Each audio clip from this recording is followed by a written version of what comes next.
And so this is more the scenario I'd use the 2400P in. I'm tent camping, I've got my little cargo trailer, and I just want a little extra backup power. So these are things that we often take when we're tent camping and just want a little bit more comfort. We take a fan. This fan also has like a shop light on it.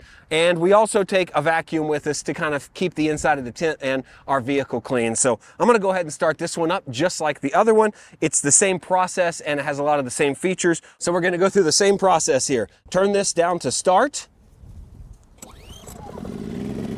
First pull on both of them. That's pretty standard. Turn it to run. All right, we're running. Now let's get our decibel meter. Okay, so the wind is starting to pick up. You can see our fan over here is already going. So that may contribute to this reading, but we're about 6 feet away here. This is the decibel reading.